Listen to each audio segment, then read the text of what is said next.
I will give this year's NBA Finals this. While the games themselves are not great from a skill standpoint and an efficiency standpoint, they are fun to watch from a competitive standpoint, from a closeness standpoint, and in some ways it just goes to show we think we know and then we don't know. So much for that Warriors in 5 prediction, huh?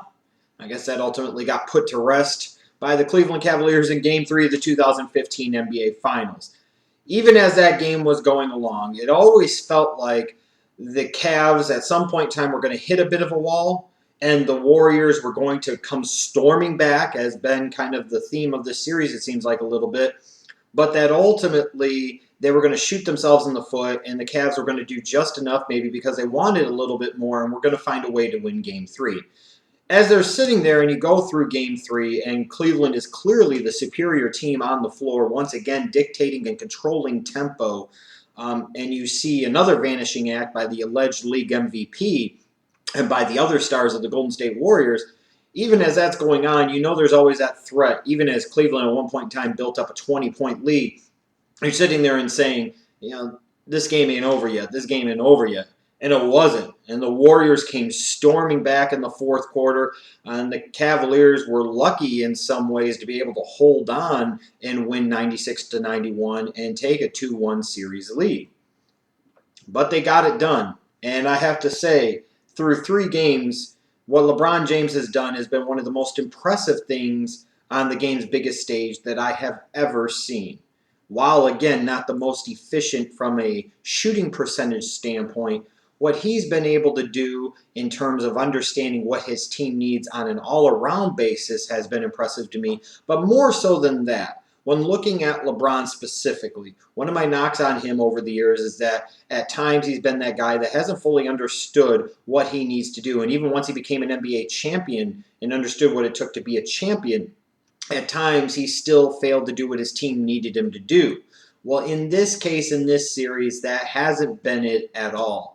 LeBron James, while not being comfortable with taking that many shots as he has through the first 3 games of the finals, understands that that's what his team needs. It's not about what he's comfortable with. It's about what his team needs from him in order to potentially win this series. And that is they need for him to be that dominant alpha male and impose his will and control and dictate the tempo of this series. And there is no question, I think, in anybody's mind at this point in time through 3 games of this NBA Finals series, even if the Warriors had won Game 3 and were up 2-1, that LeBron James, beyond question right now, is not only the series MVP, but putting on one of the truly classic performances in NBA Finals history. His ability to consistently stay in that alpha dog attack mode and control and dictate the tempo has been one of the key differences of this entire series. No question about it. LeBron and what he's doing, yes, some people are going to get tired of hearing about it, and there's always a part of me that's going to get tired of hearing about it too. But there's a reason we should be hearing about it. And it's one of these things that even though I don't want the Cavs to win the series because I'm a Bulls fan, and I don't want LeBron to win another ring because, again, I'm a Bulls fan, at the end of the day, I have to step back and admire and respect what this man is doing because it has been impressive to see. This, to me, is the best that I have ever seen LeBron James play. And I will still maintain that even if the Cavs somehow find a way to lose this series in 6 or 7 games. This is easily the best LeBron has ever been from an all-around standpoint, but more so in terms of understanding what his team needs from him. You can sit there and tell me about when he won a championship, he won another championship. Bullshit. Take that, pound it up your ass. This is the best you've ever seen out of LeBron James, regardless of the lackluster shooting percentage and the efficiency. Now let's look at this game a little bit closer. How did the Cavs end up winning? Well, there were several things that really contributed to them taking a 2-1 series lead. First and foremost, LeBron once again was the aggressor. He controlled and dictated the tempo, and as a result, the Cavaliers controlled and dictated the tempo. When you look at the Cavaliers, in a lot of ways, they're a reflection of LeBron James and his style of play. They have slowed it down and made it an Eastern Conference style of game. When you talk about Kevin Love going out in the playoffs and now Kyrie Irving fracturing his kneecap and being out for the finals, the only chance the Cavaliers had was to slow this down. And all the knocks that LeBron got earlier on in the playoffs about his over-reliance on the isolation. It's that isolation that is proving critical to the success of the Cavaliers because they are slowing the game down so much that it is keeping Golden State out of their rhythm. And what they're trying to do as a result is compensate for that by rushing up horrible shots on the other end. And it's wearing down the Warriors as well on the defensive end, which again is impacting the Warriors on the offensive end. There is no question about it. The Cavaliers are starting to physically and mentally beat up the Golden State Warriors. And if you can't see that that's what's occurring right now, then I don't know what the hell else to tell you. And it is all, again, a reflection of the Cavaliers' leader, the best player in the world, LeBron James. There's no question about it. You've got to look at the fact that LeBron James himself had 12 free throw attempts, as many as the entire Golden State Warriors team.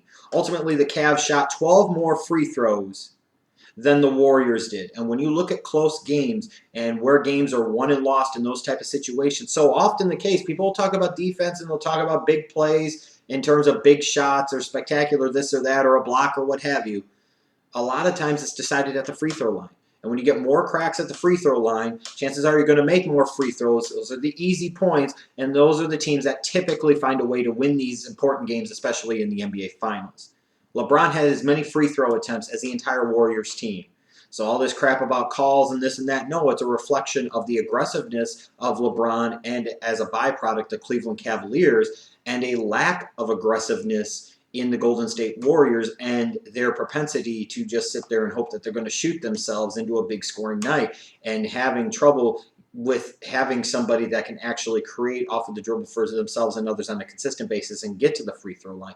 You also look at the fact that the Cavaliers shot 46% from the field as opposed to the 40% that the Warriors did. You also got to look at Matthew Dellavedova too. You know, he's really impacting both ends of the floor in this series with his ability to hit some shots and create for others and make those big timely plays that you always expect out of those key role players in these type of championship series. He's doing a great job defensively on Steph Curry, but more importantly than that, he's providing that spark, that mentality, that kind of red-assness that every championship team needs. They need that guy that can get into the other team's head. They need that guy that can provide that spark. They need that guy that is willing to go all out and do whatever it takes. And sometimes that comes from the best player. And in some ways, LeBron's doing everything he possibly can to impose his will and be that kind of guy. But boy, it sure helps when you have a Matthew Dellavedova playing like this. This man is making himself a ton of money in the offseason for his performance in the playoffs and in particular the NBA Finals. Now we look at the Warriors and how they found a way to lose this game because, you know, when they came storming back in that fourth quarter, you could have made the argument that the Warriors were in a position where they could win this game, and if they won this game and went up 2-1, that would give them all of the momentum, and then you could be looking at them potentially winning Game 4 and then finishing them off in Game 5. I mean, seriously, that's how small the margins can be sometimes. Now you're looking at a situation where the Cavs could be potentially looking at finishing the Warriors off in 5, even though I still don't think that's what happened. But why did the Warriors lose? First and foremost, the missing MVP. Paging Steph Curry. Paging Steph Curry. Your team needs you at the NBA Finals. Anytime that you want to show up is more than okie dokie by Golden State. And I know a lot of people are going to point to the fact that Steph Curry found his rhythm and seemed to find himself in the fourth quarter, and that maybe that'll bode well for the rest of the series, and perhaps that's true. But we don't know that yet. What I do know is that he was an absolute non-factor in a positive sense, and only in a negative sense was he any type of factor for the Warriors in game number 2. And for the first 3 quarters or so of game number 3, it was the exact same thing. And even as he seemed to find his rhythm and find his offense a little bit in the fourth quarter of game number 3, there were multiple boneheaded plays by Steph Curry that directly impacted this Warriors team negatively and frankly cost him the game. You're down by, I think it was like 4 points or so with less than 2 minutes to go. And coming off of a screen roll with Draymond Green, you're throwing a behind-the-back pass. A behind-the-back pass. Having LeBron sit there and pick you off on an inbounds play. I mean, you're talking about bad turnovers. It's not always just turnovers. It's when they happen and just how bad they are. And this Warriors team at times can have some horribly horrendous turnovers. And Steph Curry has some horribly bad turnovers as he did in Game 3. I also look for Klay Thompson, too. Where the hell was he in the fourth quarter? He disappeared. Here's a guy that at one point in time in the regular season had a game where he scored, 37 points in a quarter? 37 points in a quarter. And he was nowhere to be found. He's supposed to be the Splash Brothers. Apparently, Delly sat there and said, "No splash for you!" Where the fuck was Klay Thompson?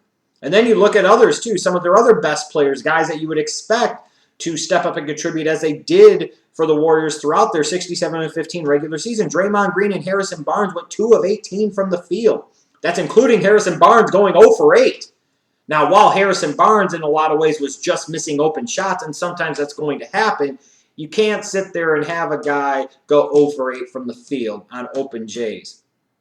And then you look at Draymond Green. If the Warriors or anybody else offer this guy max money in the offseason, the league should immediately impose a season-long lockout just due to sheer stupidity of everybody involved with the fucking league. This is supposed to be a max player. I'm sitting there, and if I haven't watched the regular season or any other parts of the playoffs, and I see this Draymond Green guy, I say he's a fucking bum, and I'm wondering why the hell he's even on the floor. He went 2 for 10 from the field in Game 3. He wasn't just missing open J's. His decision-making, as so often the case it's been during this final series with all of the Warriors, has been absolutely horrendous. You've got Curry, Klay, Green just making some terribly, horribly bad decisions. Your best players are mentally imploding, and the moment seems to be getting to them. How many times in Game 3 did you see Draymond Green with, let's say, either an open 3 or an open 18 to 20-foot mid-range jump shot, and he would sit there and try and drive to the hole and drive right into Mozgov or Thompson, expecting to get the foul call. And then, of course, when he didn't get the foul call, he sat there and bitched to Kingdom Come in high hell. If Draymond Green put in as much fight on both ends of the floor playing against the Cavaliers as he did against the referees in this series, I guarantee you his results would be much better, and the Warriors might very well be up 3-0 in this series instead of being down 2-1. You look at the Warriors, though, too. They shot 40% from the field. They had a better night from three-point range, shooting 35%, but only 12 free throws. You still didn't have a great shooting night.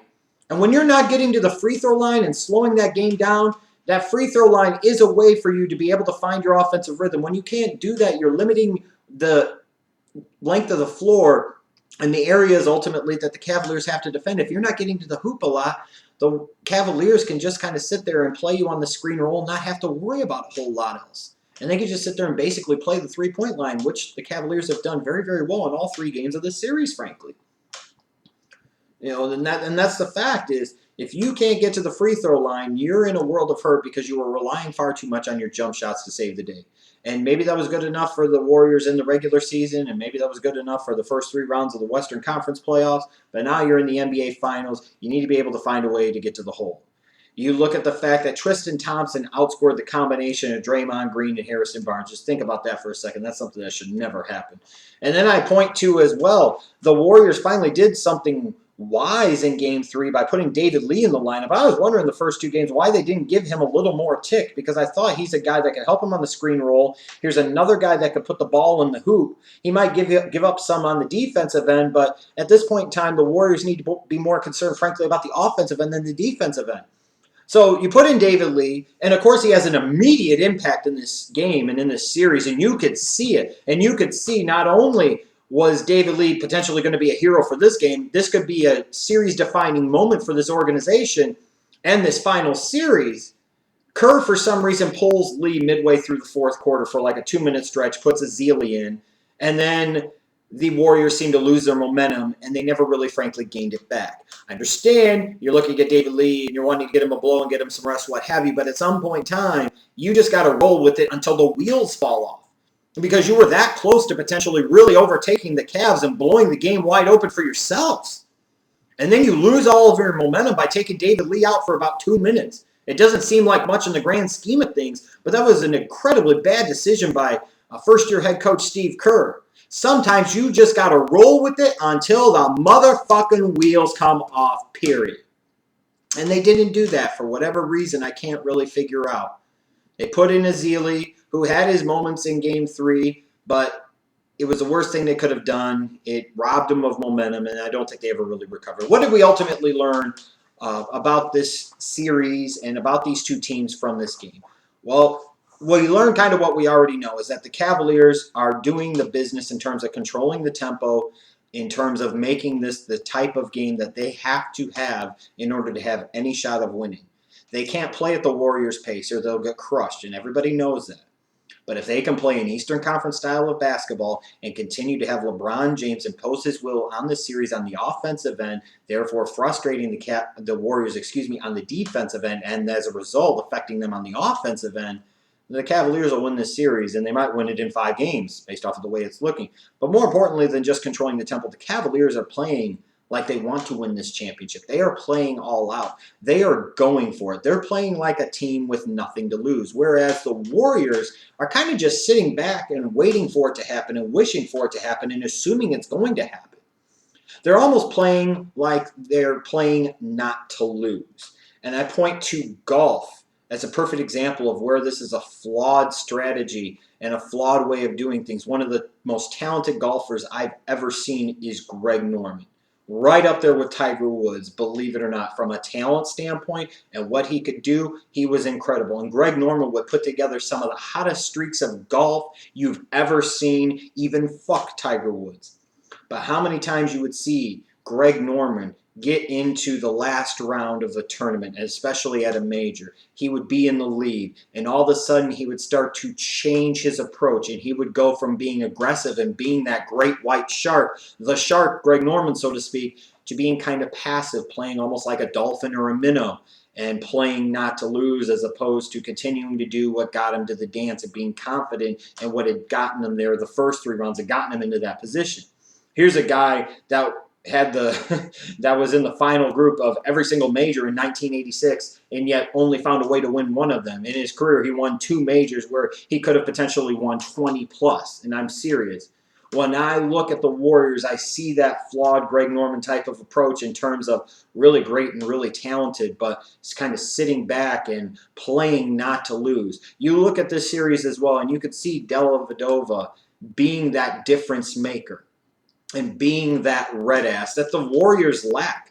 They lack that guy that can get underneath the opponent's skin. They lack that guy with that type of toughness. That type of guy that all great teams have pretty much had over the years, especially championship teams. Now, it also is the fact that the Cavaliers, just want it more and are playing with nothing to lose, and that's a big part of it as well, I suppose. What I do see, though, is that the Cavs could still wear down, but they haven't yet. I think it will happen, or at least could happen, but it hasn't happened yet. And I will say this, is that if they can continue to control the tempo in the way they have the first 3 games of the series, they're not going to wear down because they're doing what they need to do based off of the situation at hand. Now, I also think from the Warriors standpoint that David Lee could really be a series changer for them. I really think he could. I think you saw elements of that in game number 3, what he could bring to the table, and he really presented some major challenges for the Cleveland Cavaliers.